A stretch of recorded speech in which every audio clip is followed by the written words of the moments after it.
Bien, ahora, jóvenes, estamos grabando la presentación. Lo que les voy a presentar ahora es la motivación de este curso y esta trata de eh,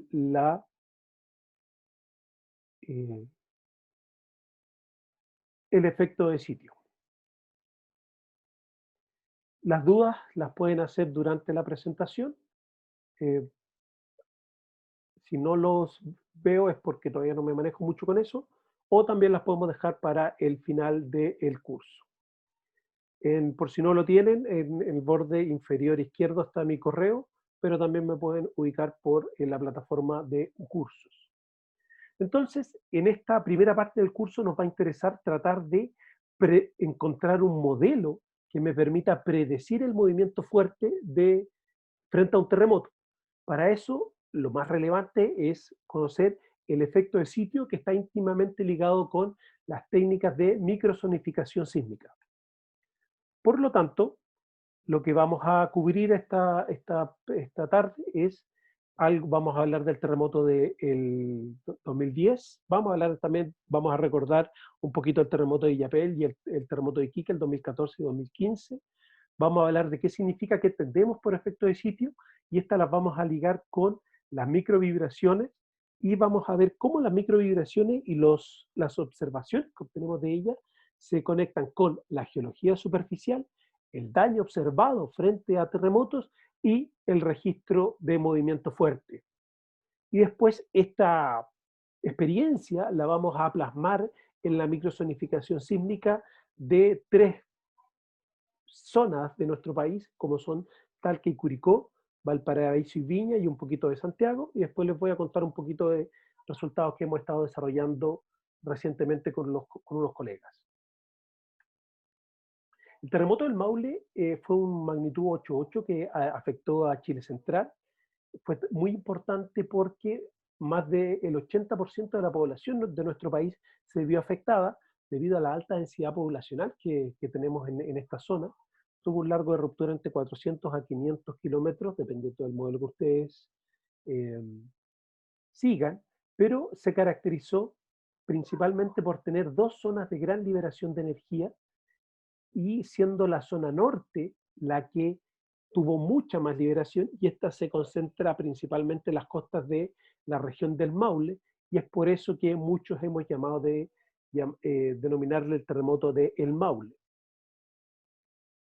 La zona de daño fue muy extensa, involucró casi todo el área de ruptura y por eso afectó fuertemente a nuestro país.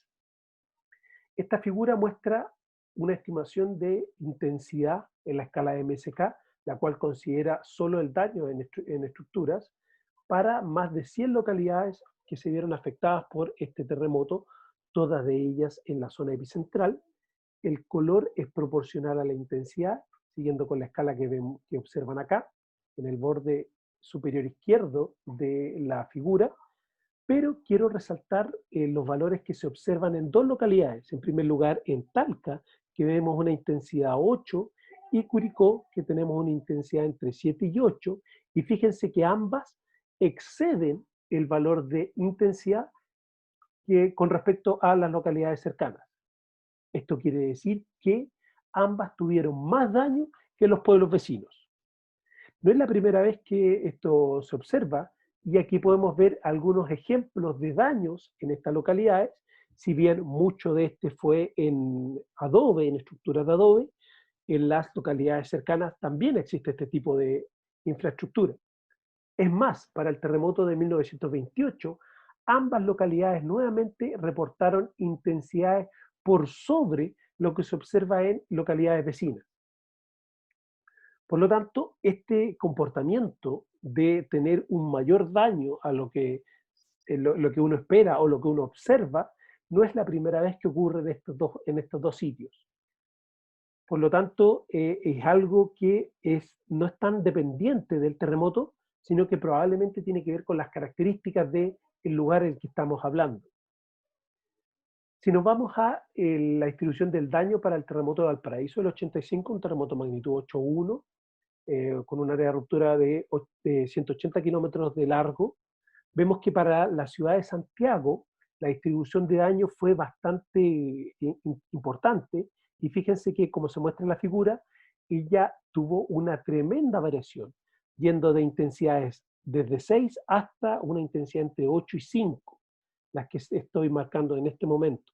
Fíjense que la distancia entre estas dos reportes de intensidades son menos de 15 kilómetros, siendo que la distancia epicentral era del orden de 150 kilómetros.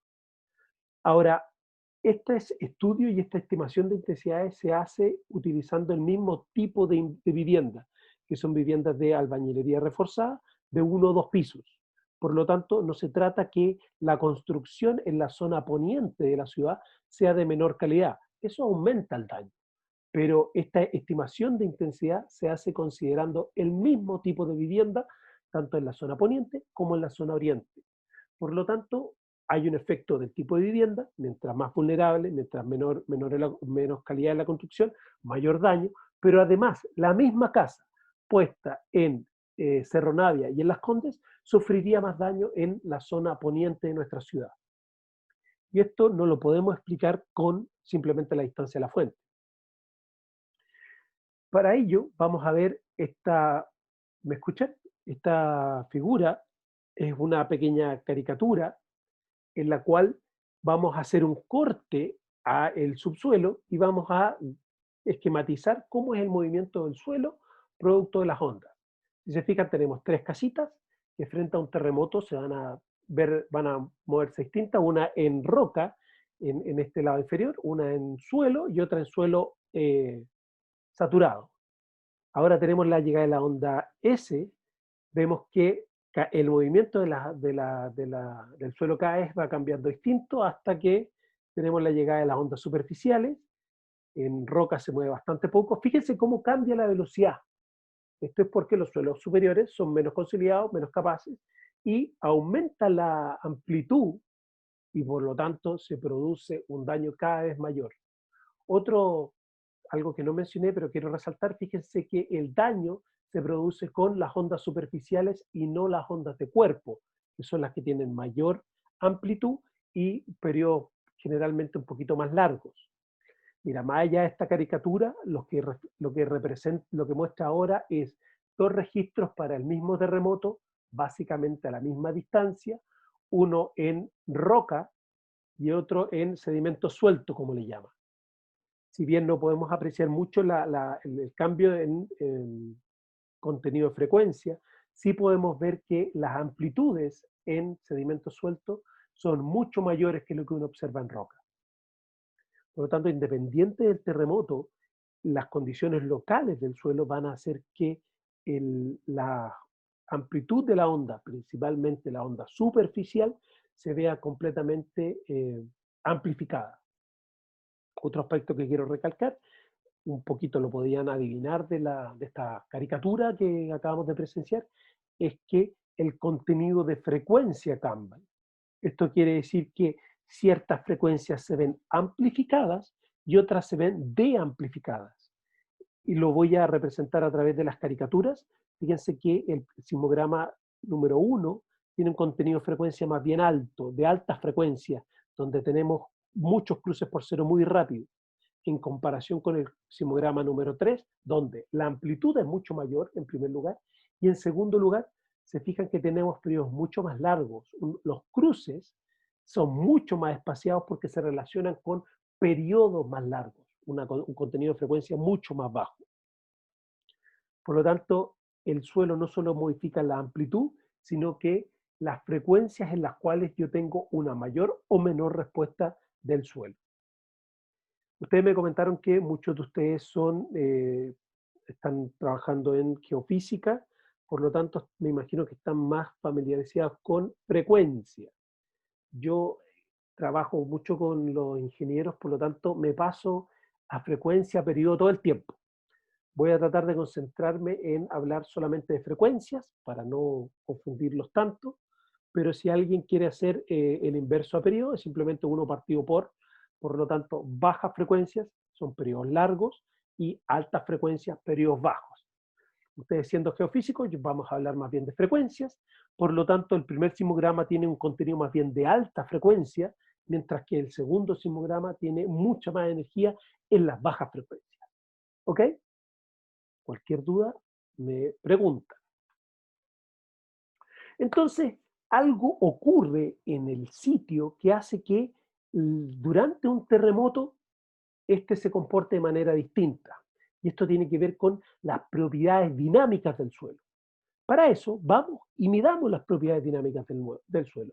Vamos a tomar un sensor, un geófono de 3 componentes, y eso quiere decir que mide en 2 componentes horizontales y en la vertical, porque el movimiento en 3D se mide con 3 componentes.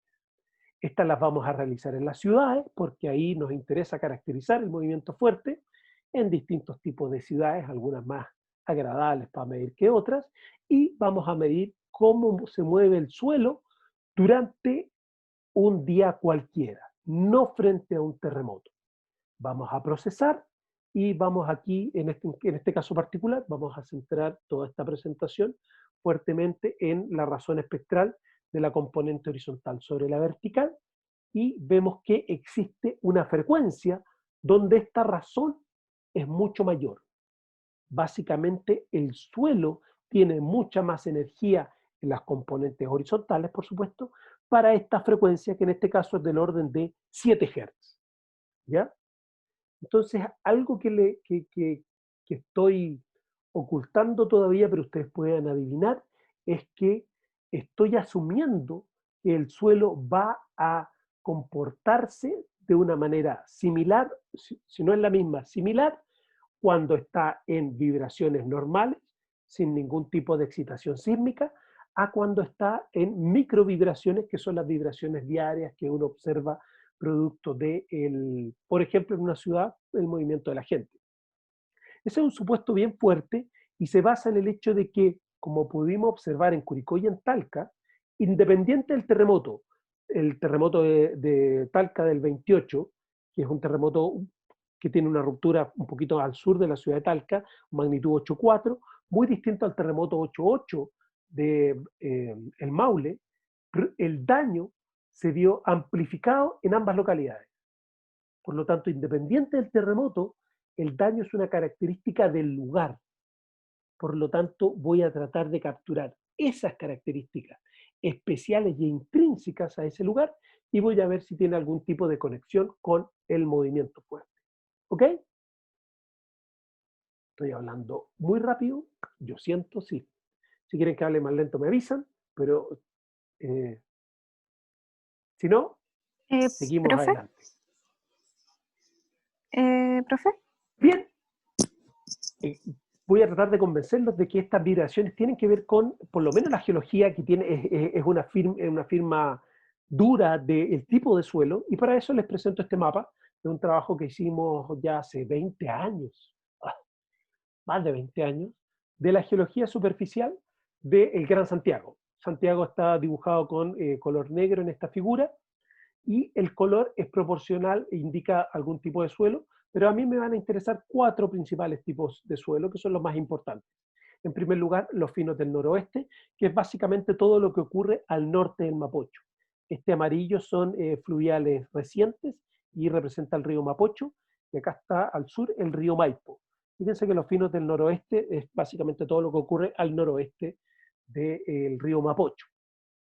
También tenemos los depósitos de ceniza, muy característicos de la zona de Pudahuel, cerca del aeropuerto, pero también se observan algunos en Maipú y en Puente Alto. Y además tenemos depósitos de ladera, indudablemente tenemos la cordillera junto a nosotros, hay muchas remociones en masa, y tenemos esta lengua que se mete básicamente por Irarrázaval hasta aproximadamente el Estadio Nacional, hasta la Villa Olímpica, esta lengua de depósitos de ladera que se mete a través de el cuarto gran tipo de depósito que tenemos en Santiago, que son las gravas del Mapocho y del Maipo. Hemos estudiado un poquito estas gravas y, por lo menos en lo que es el comportamiento dinámico, tienen un comportamiento muy similar, así que las vamos a meter todas en el mismo saco. Bueno, acá tenemos nuestra foto aérea del Gran Santiago, le superponemos la geología y hemos realizado más de 600 mediciones, ya no me acuerdo cuántas son. algún día pensé que eran como 600, pero son un montón. Cada puntito representa una de estas mediciones de H sobre B. El color es proporcional a el periodo en el borde izquierdo de la escala o la frecuencia en el borde derecho, y el tamaño es proporcional a la amplitud de este pic que observamos. ¿Ya? Los puntitos negros significa que no pudimos observar ningún pic claro, sino que es lo que le llamamos una curva plana. Entonces, si se fijan en la zona sur, donde está la grava, muchos de los depósitos muestran este tipo de curva donde no se aprecia ninguna amplitud que resalte por sobre el resto. El número mágico que utilizamos es el valor de 2. Si no hay ningún pic sobre 2, le vamos a llamar que es básicamente una curva plana, donde todos los pics son relativamente menores. No podría ser el caso de que aquí hay un pic, aquí hay otro, que hay una serie de pic acá, pero en realidad son básicamente todos iguales y en cualquier caso tienen una amplitud muy pequeña. Por lo tanto, le vamos a llamar plana, y esto suele ocurrir en zonas donde tenemos una gran presencia de gravas y de gravas principalmente. En la zona de la ceniza, la inimbrita de Pudahuel o pumacita, como le dicen nuestros colegas geotécnicos, ya están alejándose de ellos, que es muy bueno. Vemos una alta presencia de pics muy claros entre frecuencias entre 2 a 7 Hz. Entonces acá tenemos una alta presencia de ceniza volcánica con arcillas y limos, que es el material que es muy común en la arcilla, y vemos que se encuentran muchas observaciones con este pic. Y para los finos del noroeste tenemos también un pic muy claro, muy marcado en frecuencias hasta 2 Hz, y por abajo yo diría que es del orden de las frecuencias más bajas las hemos observado en el aeropuerto de 0,3 Hz de 3 segundos, que eso tiene que ver con los periodos más largos que hemos observado en la cuenca de Santiago, y generalmente amplitudes altas. Y esto se observa en zonas donde tenemos una alta presencia de suelo fino, con limos, arcillas, no la ceniza. La ceniza genera una estructura este es un terrón muy duro. Estos son limos sueltos, muy parecidos a la arena, muy, muy sueltos.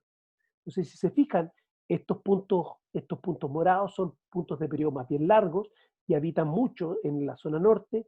Acá tenemos los puntos verdes típicos de las cenizas, excepto en el aeropuerto, donde tengo periodos un poquito más largos, donde también tengo ceniza. Fíjense aquí en Maipú, donde tenemos estos periodos entre 3 y, 100, entre 3 y 5 Hz, que bueno, le puse la escala principalmente para esto. Y en la grava de Santiago, mucho a curva plana, mucho punto, y algunos puntos con frecuencias altas sobre 7 Hz, frecuencias más bien altas. Y los depósitos de la era es una ensalada. Tengo periodos bajos, curvas planas, periodos altos, y tengo una mezcla bastante heterogénea. Los depósitos de la era son suelos bastante heterogéneos.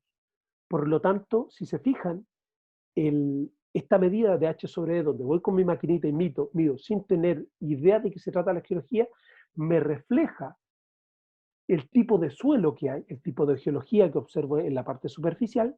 Por lo tanto, me la está caracterizando de alguna manera. Vámonos, don Franco, pregunta. Profe, disculpe, no sé si lo dijo, ¿estas frecuencias que miden son naturales o cuando hay movimientos sísmicos?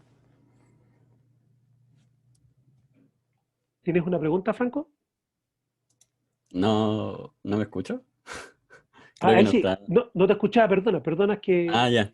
Que no sé Dale, si lo ahora, dijo, pero las frecuencias que miden son frecuencias naturales, las frecuencias características o cuando ocurren movimientos sísmicos. O si es la misma, no sé. excelente pregunta. ¿A qué te refieres con frecuencias naturales? O sea, un movimiento natural que trae no cuando hay movimientos sísmicos, sino Exacto, en no, periodos de tranquilidad. estas mediciones son solo de microvibraciones sin temblores. Para Ah, medir ya. durante un temblor tenéis que tener básicamente, o sea, si voy con mi cajita y espero a que tiemble, chuta, estoy mucho rato esperando para bien poca satisfacción. Las frecuencias de los terremotos las podemos ver eh, solo en las estaciones sísmicas. Y eso también lo veremos más adelante. Pero lo que yo les mostré en Santiago, en esta, son puras mediciones de microvibraciones que, en tu caso, es lo que le denominas frecuencias naturales. Ahora, Claro. quiero extender este concepto. La frecuencia natural es la frecuencia en la cual al suelo le gusta medir, le gusta vibrar. y lo que yo voy a tratar de convencerte ahora es que frente a un terremoto, el suelo va a seguir vibrando con esta frecuencia natural, que es la misma que vibra sin terremoto. Y eso te voy a tratar de convencer. Ah, ya. Gracias. ¿Vale? ¿Alguna otra consulta? Profe, yo tengo una duda de esta cajita de las microvibraciones. Dale. Es como una cajita que uno la llega, mide y mide lo que hay o genera alguna como perturbación y ver la reacción del suelo. La cajita, mira, estos son geófonos, esto básicamente son Sí, sensores sísmicos muy similares de la misma escuela de un banda ancha, un acelerómetro. La gracia del geófono es que es robusto y que tú lo puedes poner sin tener esperar mucho tiempo de que se estabilice, sin nada, sino que lo prendí y empecé a grabar al tiro, eso es muy cómodo, pero son muy sensibles y son capaces de representar muy fielmente el movimiento del suelo. Esa es la gracia que tiene. Por lo tanto, yo no necesito inyectar ningún tipo de energía para poder medir el suelo. Más adelante, en las próximas clases, vamos a ir a los métodos de ondas superficiales. Y ahí sí vamos a hacer una diferenciación en métodos activos, en los cuales yo inyecto energía al suelo, y métodos pasivos, donde mido simplemente la vibración. El H sobre B que vemos acá es un método pasivo. No inyecto energía. Hay escuelas de los métodos de H sobre B que prefieren medir de noche para disminuir el efecto del ruido de la ciudad, por así decirlo. La verdad, mi escuela, que yo he medido un montón, que básicamente mi experiencia, no es necesario medir de noche, podemos medir de día sin ningún problema, porque no he visto ninguna zona de Chile en la cual tenga una frecuencia que perturbe las vibraciones. Sí he visto otros estudios, principalmente en Europa y en Japón, donde me imagino que el nivel de industrialización es mucho más fuerte en Chile, donde sí las industrias le meten frecuencias al suelo. Yo creo que nosotros no tenemos ese nivel de industrialización donde la industria le estén metiendo frecuencia al suelo. En cualquier caso, más allá de la divagación, estas son medidas absolutamente pasivas, sin ningún tipo de inyección de energía, más allá del flujo normal de la ciudad. ¿Alguna otra consulta?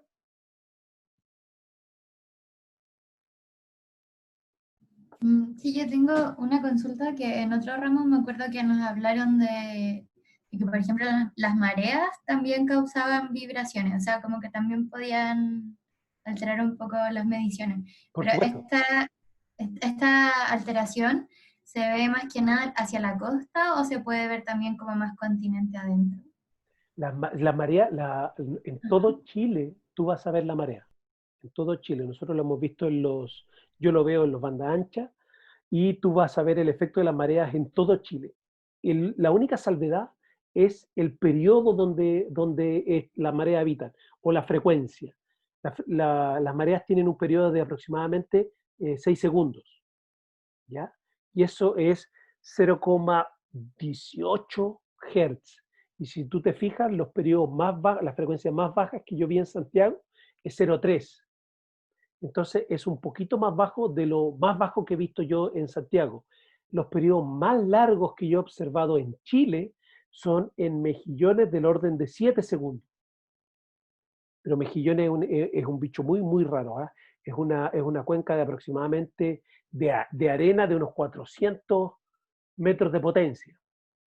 Ni siquiera en el sur, donde hay gran cantidad de fino y fino de muy mala calidad, de arenas y fino, hemos visto periodos tan largos.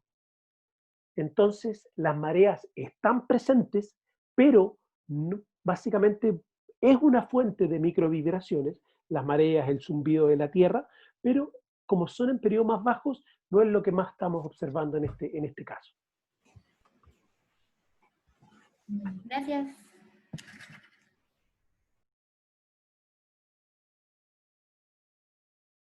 ¿Alguna otra consulta? Perfecto. Oye, ustedes tienen mucha más experiencia que yo con este tema de las clases virtuales, así que es primera vez que veo que se levanta la manito, así que si todos saben hacer eso, perfecto, la cosa funciona. Yo, este es como la primera clase que hago así. Así que, bien, Esta imagen representa el color es proporcional al porcentaje de damnificados en la región del Maule, y los círculos representan la intensidad siguiendo la escala del borde superior izquierdo. Entonces cada una de estas localidades tuvo un reporte de intensidad, que lo vimos anteriormente, pero aquí nos estamos centrando en la región del Maule. Y quiero llamar la atención para la localidad de Curepto, que tuvo una intensidad 8, y le he graficado el valor de H sobre B para esa localidad, y la localidad de Parral, también intensidad 8, en la cual vemos el H sobre B que tiene no solo un pic, sino que tiene dos. La localidad de Curepto tiene un pic entre 1,5, básicamente 1,7 Hz, de una amplitud de 5, bastante grande, y en Parral no tenemos uno de un poquito menor, pero periodo bastante largo, fíjense, de casi 0,3 Hz, un periodo casi de 4 segundos, pero es más importante la frecuencia muy cercana a 2 Hz en la misma localidad de Parral, ¿ya? Entonces, parece que hay una relación entre esta presencia de pics y el daño, por lo menos en estas dos localidades. Y ahora veamos la localidad de Pelarco, justo al lado de Talca, que tuvo una intensidad entre 6 y 7. Talca, intensidad 8. Entonces, vemos que la intensidad es muy baja y medimos y H sobre B plano. No tengo frecuencia predominante.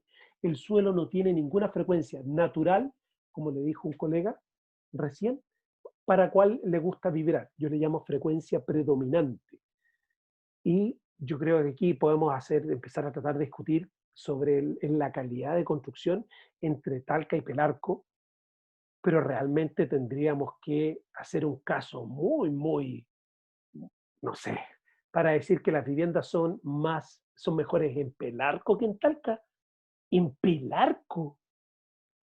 No, ojalá que nadie sea de Pelarco, a no que esté mirando en menos Pelarco, pero yo creo que la cosa no va por el tipo de estructura. ¿Ok? Lo mismo podemos ver en San Clemente, otra localidad muy cerca. San Clemente, el epicentro de la chicha y del pipeño de nuestro país, indudablemente no tiene mejor construcción que Talca, y intensidad entre 6 y 7, y H sobre B plano. Algo nos está diciendo el H sobre B del periodo que le gusta vibrar al suelo sobre el daño. Pero en el mapa de la izquierda se presentan las 8 localidades con intensidades mayor o igual a 8 ocurridas para el terremoto del 2010.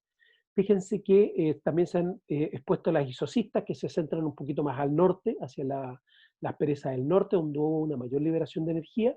Y fíjense que igual, aún así yo tuve intensidades 8 en localidades lejanas hasta estas perezas. Esta me parece que es Parral. Entonces, independiente de la cercanía a las perezas, igual tuvo intensidades bastante altas. Entonces, no es tanto lo cercano, y bueno, todas ellas indudablemente en zona epicentral, pero medimos en todas estas localidades, y esta es la curva representativa de ellas, de un set de 6 mediciones en la localidad. ¿Y qué es lo que vemos en común? Todas ellas tienen una frecuencia clara, por lo menos una, predominante entre 0,5 y 5 Hz. Insisto, todas las localidades que tuvieron intensidad mayor o igual a 8. Para el terremoto del Maule teníamos en esta zona, en la región del Maule, 2 estaciones sismológicas, una en Talca y otra en Curicó. Y fíjense, está el H sobre B de estas ciudades, y en línea discontinua la transformada de Fourier de los dos registros horizontales. En ninguna se aprecia un pic muy claro. Y acá comparamos el H sobre B en línea continua y el espectro de Fourier de las componentes horizontales, de la componente que tiene la mayor aceleración, pero estos son 4 localidades que son muy interesantes, porque en todas estas 4 se registró el terremoto del 85 y el terremoto del 2010. Terremoto del 85, magnitud 8.1, principalmente frente a San Antonio, con un largo de ruptura de 180 kilómetros. Terremoto del 2010, 8.8, un largo de ruptura, como vimos, que puede alcanzar hasta los 500 kilómetros de ruptura y mucho más al sur. Bueno, indudablemente el H sobre B de ambos es igual porque es la misma medida.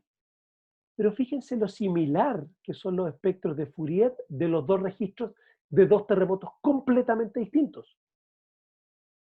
Y no solo eso, fíjense lo similar que son a las curvas H sobre B.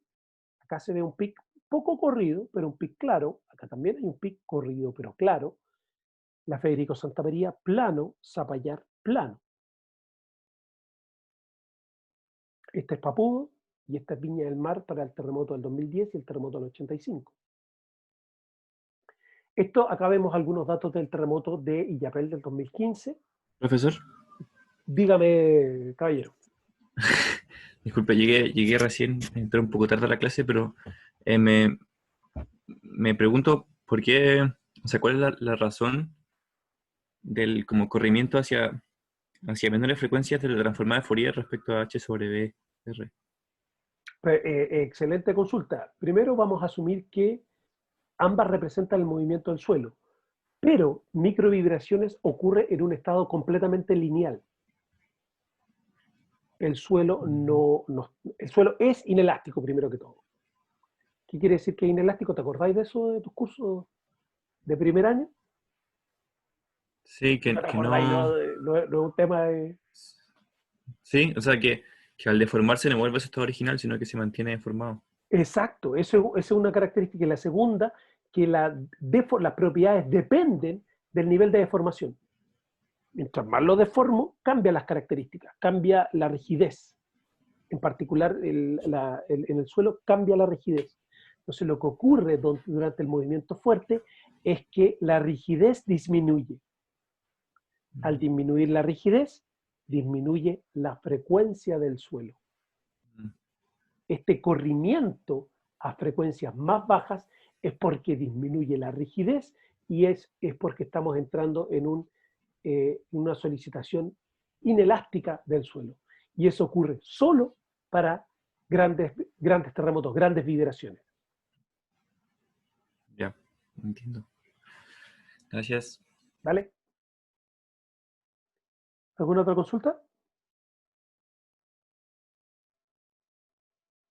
Bueno, primero podemos ver que efectivamente el comportamiento en microvibraciones y en movimiento fuerte es similar. Ambas tienen un pic o ambas son planas. Lo que sí ocurre es que frente al movimiento fuerte puede que el suelo se vuelva un poquito más largo y la frecuencia baje un poco. Este es un fenómeno de no linealidad. Y eso efectivamente ocurre y esto es una expresión de ello. Interesante porque los colegas sismólogos no creían en la no linealidad por mucho tiempo. Vayamos a otros registros. Veamos los resultados de dos estaciones que me interesan mucho, Montepatria C11O y GO04. Montepatria registró una aceleración de 0,8 G. Es la aceleración más grande que tuvimos para el terremoto de Illapel y esta estuvo por aquí. Este registro de acá es el registro de Montepatria. Entonces, no es que esté particularmente cercano a la costa. De hecho, Montepatria no está en la costa. Mucho más cercano a la costa está La Serena, Coquimbo, bueno, ya no me acuerdo más. Y la GO04, que es el Cerro Tololo, que aparece acá. Fuimos a medir, acá este es el espectro de Fourier nuevamente de la componente de mayor aceleración del terremoto del terremoto de Illapel. Y ahora les cambio un poco el eje. En el eje vertical les pongo la frecuencia, en el eje horizontal el tiempo. Este no es el Fourier, este es la amplitud. Entonces fíjense que ahora tengo en el eje vertical la frecuencia y el color es proporcional a la amplitud. Y acá vemos que empieza el movimiento fuerte y tengo como se me empieza a pintar toda esta franja del orden de 0,3 Hz. Y esto fue en C11O. Para el terremoto, fíjense que antes no se veía mucho y para el terremoto, ¡pum!, el suelo empieza a vibrar inmediatamente con esa frecuencia y la aceleración máxima se me dispara, es de muy alta frecuencia y 0,8 G. Esto es lo que ocurre en GO04, el Cerro Tololo. Acá tenemos un tema no funciona bien el método de la transforma S y vemos cómo empieza el movimiento fuerte y se ve claramente una amplificación fuerte en frecuencias del orden de casi 2 Hz con una gran amplitud. Para el terremoto de Iquique, acá vemos los registros de las estaciones más cercanas, y me voy a centrar en la ciudad de Iquique, donde tengo dos estaciones muy cercanas, separadas creo que del orden de 3 kilómetros, una en el centro de Iquique y una más a la costa, donde tenemos arena. La zona del centro de Iquique, en Roca, se registró una aceleración de 0,3 G, y en arena, mucho más al sur, esto queda, acá vemos la costanera de Iquique, para los que conozcan, toda esta parte de la costanera, tenemos una mucha mayor presencia de arena, tenemos una aceleración máxima de 0,6 G, el doble. Entonces, esto es lo que fuimos y obtuvimos las propiedades dinámicas del suelo cerca del T05A en Roca. Vemos que tenemos una pequeña capa de arena, aproximadamente unos 6 metros, y después un salto tremendo, donde tenemos un BSUS de 1400 metros partido por segundo. Eso es roca muy, muy competente, mientras que IN y el H sobre B no presenta ninguna frecuencia predominante, básicamente plana. Y en la T03A, donde tenemos arena, vemos que tenemos un aumento gradual hasta aproximadamente los 18 metros, donde ahí sí pinchamos la roca y tenemos un salto importante, hasta 1500 metros partido por segundo, pero toda la parte superficial son suelos de BSUS hasta aproximadamente 500 metros por segundo, eso es típico de arena. Y es este contraste de impedancia tan fuerte el que produce una aceleración tan alta y produce un pic en frecuencia. Acuérdense que este eje ahora es la frecuencia, en frecuencias mucho mayores, y ahora tenemos una aceleración de 0,6 G, un factor de 2, en dos estaciones muy cercanas. Para el terremoto de Illapel, me voy a concentrar en la ciudad de Coquimbo. Tengo dos estaciones muy cercanas, una cerca al lado en el hospital San Pedro de Coquimbo, y la otra en Guayacán, en Roca, en el campus Guayacán de la Universidad Católica del Norte. Es roca a roca, uno ve la piedra ahí al lado. En cambio acá en Coquimbo hay mucha presencia de suelo. Nuevamente que en Roca tenemos una aceleración de 0,13 G, y en el hospital, donde tenemos arena, 0,25. De nuevo tenemos un factor de 2 en dos estaciones que están a menos de 2 kilómetros una de la otra. Guayacán, el H sobre B, básicamente plano, y en el hospital de Coquimbo vemos una frecuencia muy clara del orden de 1 Hz. Y esta frecuencia la observamos para el terremoto. Y acá vemos las mediciones de ondas superficiales que nos permiten obtener el modelo. Nuevamente tenemos una capita muy delgada y un aumento de velocidades muy altas. Y en el hospital de Coquimbo tenemos ahí una variabilidad un poco, porque es bastante compleja la zona, y de hecho llegamos hasta velocidades del orden de 900 metros partido por segundo, ni siquiera roca tan competente, pero roca ingeniería. Entonces, estas características de la parte más superficial del suelo es la que modula fuertemente lo que vamos a registrar frente a un terremoto, y básicamente nos puede amplificar la señal por un factor de 2 para el mismo sismo. Un ejercicio que realicé hace un tiempo atrás fue tomar una serie de registros en roca, aplicarle una cierta función de transferencia, que quiere decir que es modificada por las propiedades locales del suelo, y vamos a tener un registro con efecto de sitio. Entonces, vemos que tenemos un pequeño cambio de contenido de frecuencia, aumenta la frecuencia, la amplitud es en alta frecuencia, y por supuesto tenemos una amplitud tenemos un aumento de las amplitudes. Entonces, así de esa manera tengo registros en espectro en roca, y después de este paso lo convierto en espectro en frecuencia, y vemos el efecto de esta función de transferencia. Bien, acá vemos qué es lo que ocurre en Talca. En línea punteada es el espectro que le corresponde, el espectro de respuesta que le corresponde debido al BSUS 30, que es el promedio de los 30 primeros metros de la onda S. En línea continua es el espectro que uno obtiene el espectro medido en el terremoto, y en línea discontinua con esta zona gris, es lo que reproducimos con esta función de transferencia que representa el impacto del suelo. Vemos que para Talca funcionó bastante bien, perdón, acá tenemos Talca, vemos ahora el caso de Yoyeo. Fíjense que ahora la norma es un poquito conservadora, pone mucha más energía en periodos largos, pero no es tanto, pero este es el espectro real, y acá vemos el espectro predicho, ambos se parecen mucho, pero este es un caso que aquí ya la cosa no funciona para nada. En el caso de Angol tenemos un BSUS bastante bajo, que lo asocia con un suelo que tiene, según ellos, una amplificación, según la norma, muy importante en los periodos altos, pero fíjense que el registro real tuvo una amplificación muy grande en los periodos bajos, en las altas frecuencias, y después decae fuertemente. De hecho, Angol fue la estación que obtuvo la aceleración horizontal máxima para el terremoto del 2010, llegando a casi un G, 0,98 G, pero fíjense que el espectro decae para periodos más altos, cae fuertemente cuando la norma dice que tiene mucha energía en periodos largos.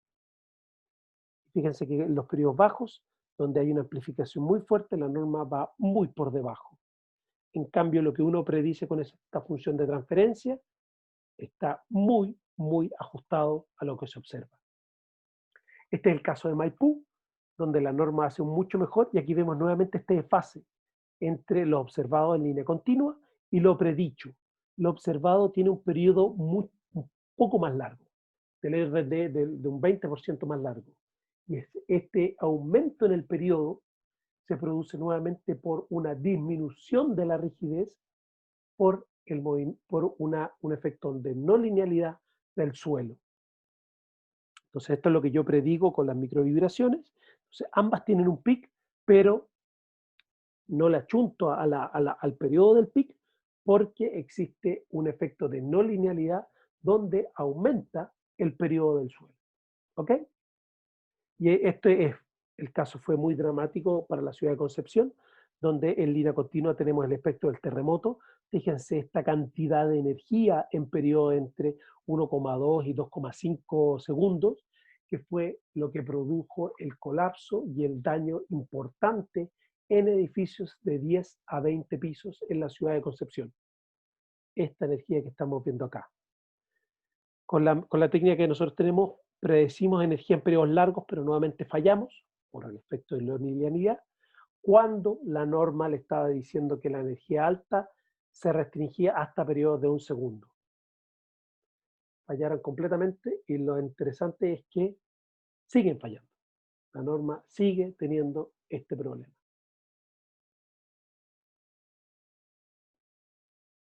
Pero bueno, los ingenieros no, aquí no hay ningún ingeniero. Borja, ¿tú eres ingeniero? No, soy geofísico. Ah, perfecto. O sea, Era para poder pelar a los ingenieros con tranquilidad. dele nomás entonces, profe. Solo para aclararle, como ya les comenté, Borja, yo hice pregrado en ingeniería, lo que pasa es que ahora reniego en mi pasado. Entonces, con este método de las microvibraciones somos capaces de capturar unas propiedades importantes del suelo, aunque a veces fallamos porque el suelo es un material no lineal y puede tener este efecto que durante el movimiento fuerte se alargan los periodos, que es lo que observamos en este caso de este corrimiento a periodos más largos. Bien, resulta que en enero del 2010 yo decidí estudiar las ciudades de Talca y Curicó. Entonces tenía 2 estudiantes de pregrado que se pusieron a medir en toda la ciudad de Talca. Cada punto es una medición de H sobre B, donde el color es proporcional a la frecuencia predominante y la amplitud, las negras son aquellas que son planas, y el color del área representa la geología superficial, donde tenemos depósitos piroclásticos, esto es básicamente ceniza, tenemos depósitos fluviales y piroclásticos, que es una transición a depósitos fluviales. Fíjense que en los depósitos fluviales tenemos casi solo curvas planas, en la transición tenemos muchas curvas planas y algunos pics de la ceniza, y en la ceniza tenemos muchos pics del orden entre 3 a 5 Hz. Es clásico de la ceniza. Entonces, como yo les dije, depósitos fluviales, curvas planas, en la ceniza pics claros, hasta básicamente con una gran amplitud, hasta 5 Hz, y en la ciudad de Curicó hicimos lo mismo. Tenemos gravas antiguas y gravas de fluviales. Este es el río Teno.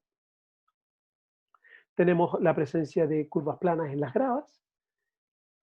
Tenemos picos de alta frecuencia en los fluviales antiguos, y esto es básicamente que tenemos una pequeña capita de suelo recién depositado, y después ya tenemos suelo mucho más competente, suelo más duro, y esto genera un pic más bien de alta frecuencia. Pero en el centro de la ciudad de Curicó comenzaron a aparecer pics cercanos a 1 Hz. Era bastante raro. Y todo esto, como les decía, en enero, durante casi todo enero, y terminaron las primeras semanas de febrero del 2010. Resulta que Curicó está en un abanico fluvial, y no solo eso, como veremos más adelante, a finales del 2010 tenemos un gran terremoto que afecta a toda esta ciudad y nos permitió tratar de correlacionar estas observaciones de microvibraciones con el daño en ambas localidades. Para el terremoto del 2010 se observaron estas mediciones de arena en la zona centro de Curicó.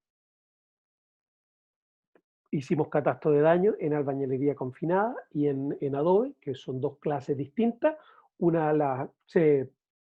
Para estimar la intensidad del daño se promedian de forma distinta, y también se ve el nivel de daño, sin daño, daño bajo, medio, hasta colapso total. Y esto se hicieron más de 200 encuestas en la ciudad de Talca. El color es proporcional al daño.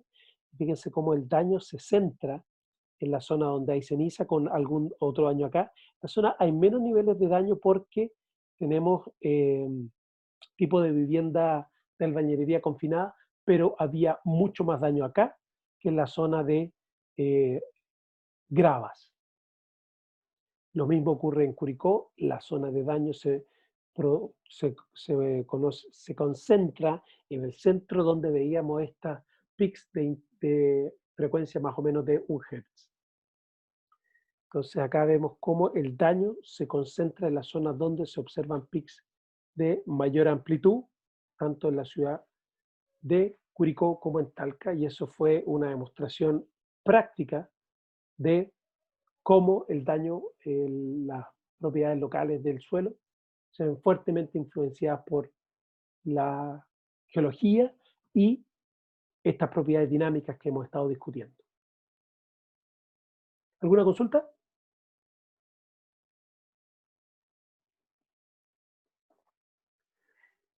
Ahora voy a ir un poquito más rápido, a menos que a alguien le interese conocer el detalle de la localidad de Valparaíso, Viña y Concón.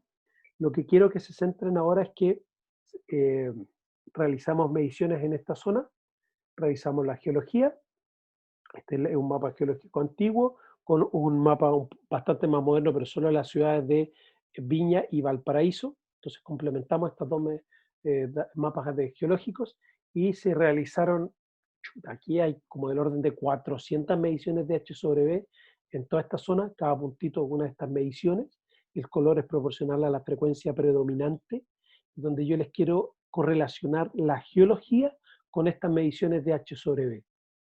Entonces en Valparaíso tenemos en el plano, que es un relleno antrópico, esto quiere decir que un relleno hecho por el hombre, tenemos frecuencias bastante bajas, del orden de 1 a 2 Hz, y con pics bastante importantes.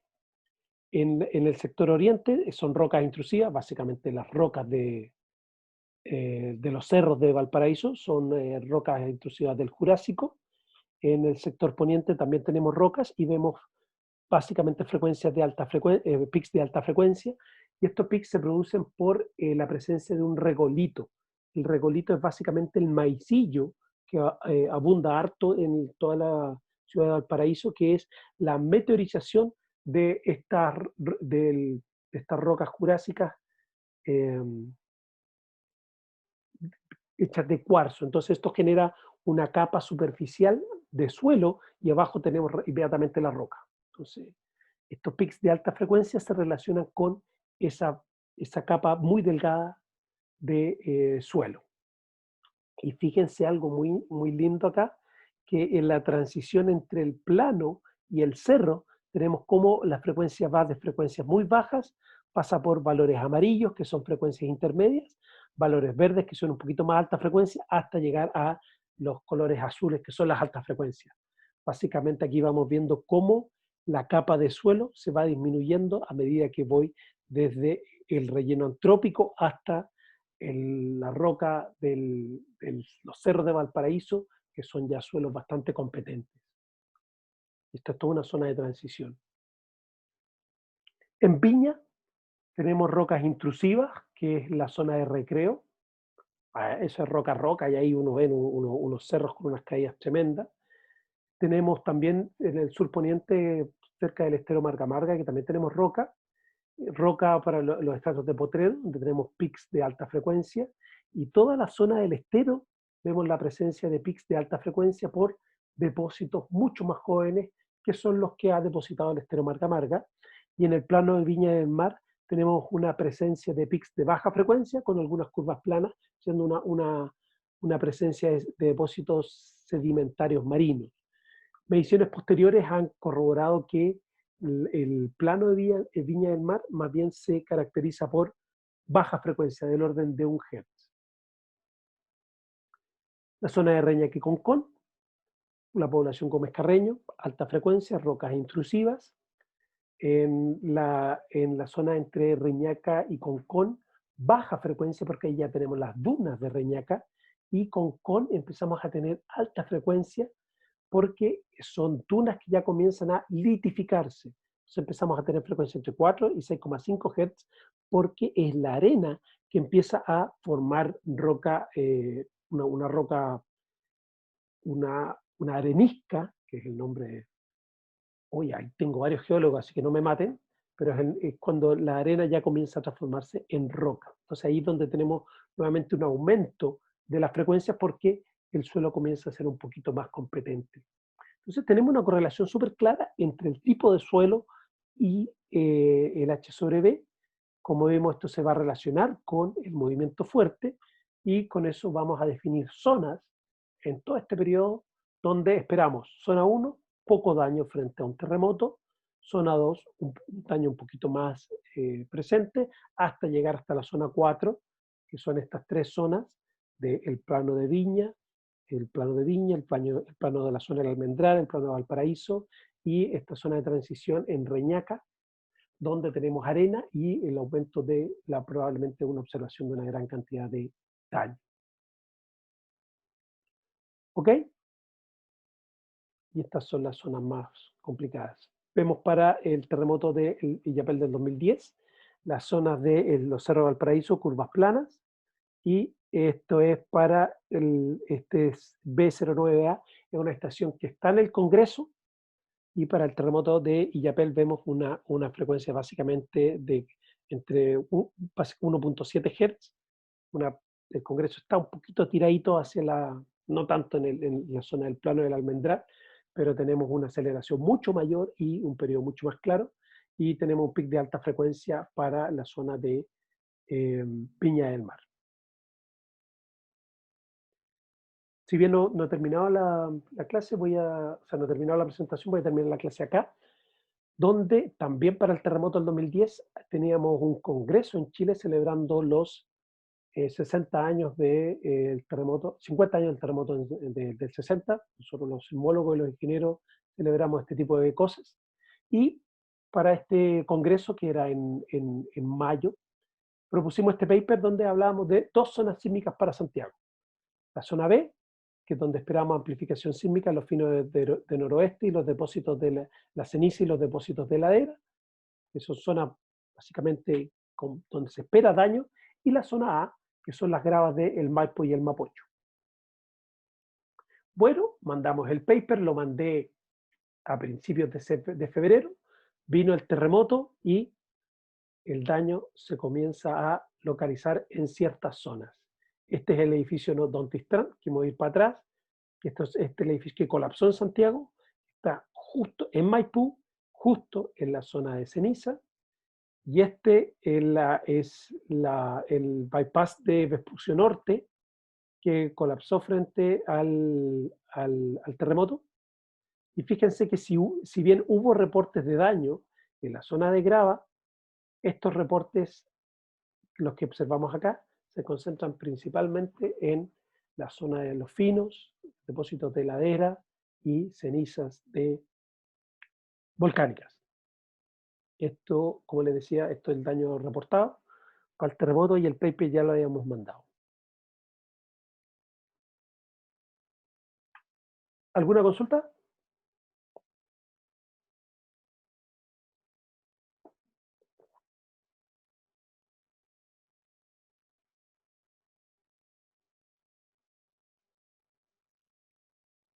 ¿No hay consultas?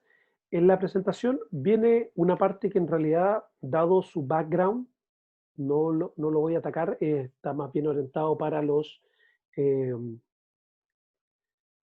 ingenieros civiles, pero la voy a mantener en la presentación por si alguien la quiere mirar y si la quieren discutir, me consultan sobre ella.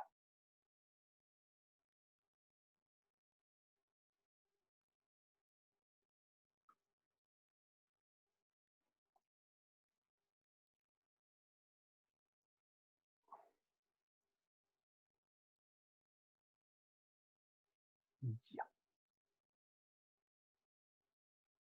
Bien. Por lo tanto, como les digo, la última parte tiene que ver con buscando el efecto de sitio con espectros de respuesta, y eso ya tiene que ver con lo que son más la ingeniería civil, y dado que ninguno de los comensales ingenieros ya lo hemos pelado hasta la saciedad, no voy a entrar en ese detalle más encima, la primera clase está un poquito cansado. Pero, como les dije, la voy a mantener en la presentación, la voy a levantar, y si alguien le quiere echar una mirada y quiere conversar, me pregunta y hablamos de ello. ¿Alguna otra duda? No, profe, yo no al menos. Gracias, joven. Yo tampoco.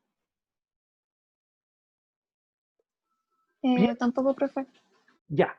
Bien, no habiendo más dudas, voy a poner el PDF de la presentación en la página del curso y levantar también esta presentación. Me parece que ahora hay 8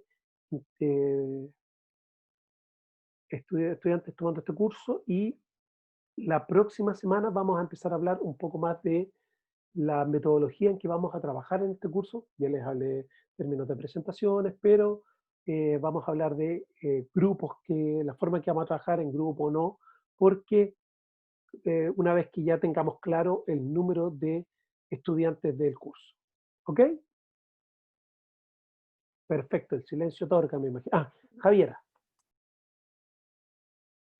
Profe, es que yo tengo choque el martes y no puedo ir a la clase donde explicó lo que iba a dar como presentación. Ah, ya, tenéis tope. Ok. Sí. Ya, pero ok, no es nuestra más que tengáis tope. Tenemos que hacer algunos enjuagues porque tus colegas van a hacer presentaciones, las vamos a grabar, y después hay unas preguntas que tú vas a tener que responder y enviarme. ¿Ya? Ya. Entonces es como más pega para ti, y cuando te toca a ti presentar, tú lo haces un día jueves. Ya. Ya. A lo que yo me refería es que en este curso generalmente trabajamos en grupos, ¿ya? Ya. Por lo tanto, yo espero que ya la próxima semana, tipo jueves de la próxima semana, tengamos claro si algunos de ustedes van a votar el curso o si van a incorporarse nuevos alumnos, para saber ya el número y ver de cuánto hacemos los grupos. Valentina, cuénteme. No, es que también tengo el problema de choque horario, pero los jueves, así que eso, qué bueno que se pueda tener en consideración eso, porque Sí, igual... No hay ningún problema. Si me lo Bueno, dicen ahora, no se preocupen, va a ser más complejo para ustedes en términos de que probablemente van a tener que ver los videos y responder las preguntas, pero ya discutimos con Sergio el método para que realice sus evaluaciones y si, si Valentina tiene tope el jueves y Javiera tiene tope el martes, no hagan un grupo juntos porque nunca van a poder presentar las dos al mismo tiempo.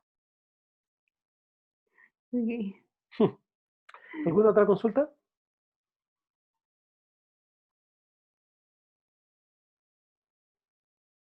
Bien, voy a dedicar unas últimas palabras.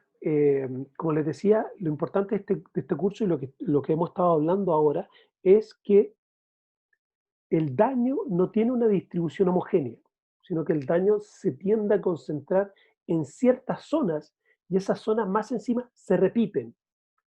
Muchas de estas zonas también vemos que existen propiedades intrínsecas de los sitios que hacen que la demanda sísmica, la amplitud de la señal sísmica sea mayor, no solo en amplitud, sino que también en contenido de frecuencia. También hemos visto que si uno mide las propiedades naturales del suelo, como le gusta vibrar de manera natural, de hecho un colega suyo hablaba de la frecuencia natural del suelo, esta frecuencia se repite muy similar frente a un movimiento fuerte, salvo esta salvedad de la no linealidad. Frente a un movimiento fuerte, las deformaciones aumentan, por lo tanto, el periodo aumenta o, como ustedes son más geofísicos, la frecuencia disminuye un poco. Pero es del orden de un 20%, ¿ya? Pero el comportamiento en términos de tener una frecuencia predominante para vibrar se mantiene. Y es esta vibración en esta frecuencia predominante la que produce el daño. Porque como vimos, las localidades que han concentrado el daño en los últimos terremotos se caracterizan por tener frecuencias predominantes claras entre bajas frecuencias para los... Yo les mostré el terremoto del Maule, pero para los otros terremotos, el terremoto de Illapel, el terremoto de Iquique, el terremoto de Chiloé, para frecuencias del orden de baja frecuencia hasta unos 5 Hz. Frecuencias sobre 5 Hz ya son muy altas y estas no producen daño en infraestructura que es básicamente de edificios, casas donde vive la gente, casas de 1 o 2 pisos o edificios para periodos más largos. Por lo tanto, a nosotros nos va a interesar, vamos a ir a tratar de caracterizar esas propiedades que nos van a permitir la predicción del daño. Porque lo que queremos saber es si frente a un terremoto ciertas zonas van a sufrir más daños que otras. Por dos cosas. Primero, cuando llegue el terremoto, saber que probablemente ahí hubo una zona muy afectada. Y segundo, para decirle al ingeniero que tiene que diseñar esa estructura en esa zona con mucho más cuidado porque la amplificación, va a haber una amplificación sísmica. Luego, en el grueso de este curso, nos vamos a tratar de encontrar un modelo para tratar de predecir el movimiento fuerte frente a un terremoto. Y ese modelo lo vamos a basar en microvibraciones. Y esta es la hipótesis que vamos a tener, que espero haberlos convencido, si no podemos seguir trabajando en eso, es que el suelo va a vibrar con una frecuencia muy similar a la frecuencia natural frente a un terremoto. ¿Ok? Frente a un terremoto tiene una frecuencia natural, va a vibrar con esa frecuencia. Si no tiene ninguna, no vibra con ninguna frecuencia natural, tiene una respuesta plana y no hay grandes amplificaciones, por lo tanto no tenemos mucha concentración del daño. ¿Ok? ¿Alguna consulta frente a ese resumen, esa cantidad de goles que les pasé? Fue mucho, ¿no? Los mareé. Un poquito No, más. profe. Un poquito, profe. Poquito, perfecto, excelente, muy bien. Les hablé mucho y básicamente ese es como un preview de lo que vamos a estar viendo durante todo el semestre. No, durante toda mi unidad, la mitad del semestre. ¿Alguna otra consulta? Bien, vamos a parar de grabar y nos veremos la próxima clase el martes.